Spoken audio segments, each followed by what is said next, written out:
3 mistakes that I made when I first started off on my virtual assistant journey and what I would do differently. Hello, you guys. Welcome back to the channel where we are talking about everything entrepreneurship, remote businesses, online, working from home, hybrid, all that good stuff. My name is Lovely Brooks, and I am the founder of Lovely Occasions and Etc., a virtual assistant agency. And what I want to talk about today are the 3 mistakes that I did when I decided to become a virtual assistant. So, without further ado, if you are thinking about becoming a virtual assistant, if you're already a virtual assistant, if you are an entrepreneur, you're working from home, whatever the case may be, go ahead, subscribe, like, and don't forget to comment and tell me hi and where you're coming from. Okay, so let's get into the 3 mistakes that I made when I first started off on my virtual assistant journey and what I would do differently. So, mistake number 1, feeling like I have to know everything before I get started. Now, since you guys may have found me on YouTube and you're watching this video, I did a lot of what you guys are doing right now, which is I stumbled across it on YouTube and maybe even on Facebook, then it took me to YouTube, whatever the case may be. I do remember seeing some very seasoned virtual assistants and watching it on YouTube, and I was just soaking up all of the knowledge, all of the mistakes that they did, all of the services that they did, all of any value that they had to offer. I was there and I was soaking it up. Now, this is absolutely great, of course, and I wouldn't say that it wouldn't be since I'm doing the very same thing. But what I would say is don't get so stuck in the idea that you have to know everything. Oh, this client may use this software. This client may use that software. So I have to know what this software does, that software does, this software does, that software does. I need to know how I can do this. I need to know the process of this, that, blah, blah, blah, and blah. Not that those things aren't important, but they can very easily distract you from the journey that you really want to make, which is to get clients and start serving your clients. You don't want to get yourself in so much of analysis paralysis, as they call it, that you're not moving any forward in your business. And to be clear, to move forward in your business means to actually have clients and serving the clients.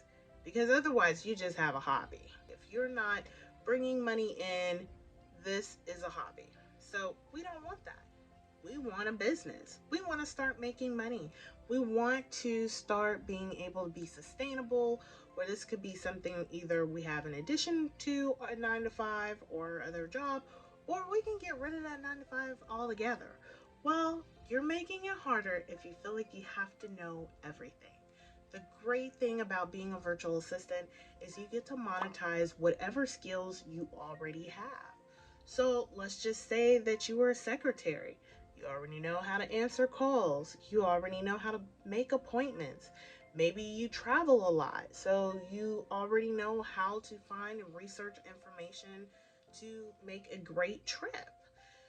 Research, maybe you did that in college or you're doing that in college. You're really good at it. You like it. You enjoy looking up those type of items. So I just want to say, those are skills you already have, and they are definitely transferable in the technology and online space. So, yes, keep some time aside just for you to continue to learn and build upon yourself, but don't get stuck in it. One example is, even to this day, I spend 5 hours on my business every single week. Whether that is going to networking events, learning a new skill, honing up on a new skill, following up on leads. 5 hours every single week is set aside for me to just continue to work in my business and move it along. Mistake number two. So, mistake number two kind of goes with, wanting to know everything and just really being in that zone.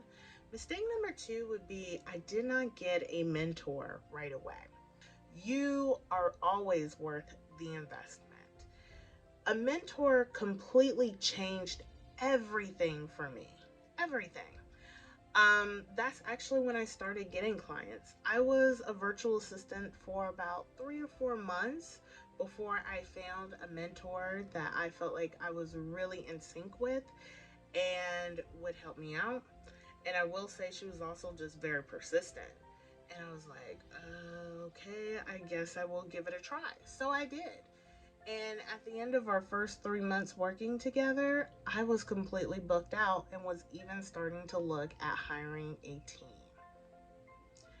And the reason why that is because it's always great and an easy straight shot is mimicking someone who's already doing the things that you want to do and they have the success that you want to have. They've already been there, done that. They've already made the mistakes and even thought some of the similar thoughts that you're thinking. So it's very easy for them to guide you on where you probably want to go. A mentor slash coach made all the difference for me. Now, that is something I will just say shamelessly, I'm going to put in there. I am also a virtual assistant coach and mentor, and we have a wonderful program called the Virtual Assistant Training Academy. But I would love for you to even just book a call or look at the link below and we can connect and see how else we can maybe be a better fit for each other and get you on that road to success. Last mistake I want to talk about, mistake number three, was not building my audience. I just want to say and put a period right there. Just not building my audience right out the gate. So one thing about being a virtual assistant and being on this online space, many of us do very similar work, if not the same work. So I completely understand why you got to figure out, okay, get the handle on this and get the handle on your business, get the handle on, logos, websites, and a million gazillion things, right? But you always also want to be thinking about building your audience from day one. Even if you don't have any clients yet, go ahead, start making sure that you're visible. Start letting people know what it is you do.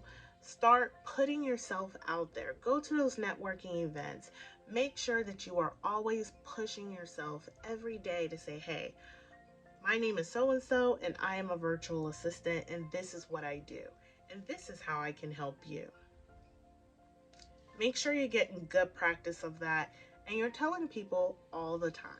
Because what happens is, even as you get a client, we are on a contractual basis. If that contract ends, you're constantly putting yourself out there so you can be on top of mind for your very next client or whatever your product, service, or however you may want to pivot. So make sure from day one that you're getting yourself out there, you're becoming visible. Split that up with that time that you're spending to learn about the business, how you're going to do certain things, and then just constantly put yourself out there. You always have to continue growing your business to stay in business. So it doesn't matter what level you're on, you're always going to need to grow your audience. You're always going to need to make sure you're very visible and make sure that people, they think of you when they do need your services or your products. If I could go back and tell Lovely, who was just starting off on that virtual assistant journey, I would say, no, girl. Start that day one. Just constantly tell people, go to those events and let people know what it is you do and how it is you can help them. Make sure you're visible. If this was helpful, please let me know in the comments how it was helpful.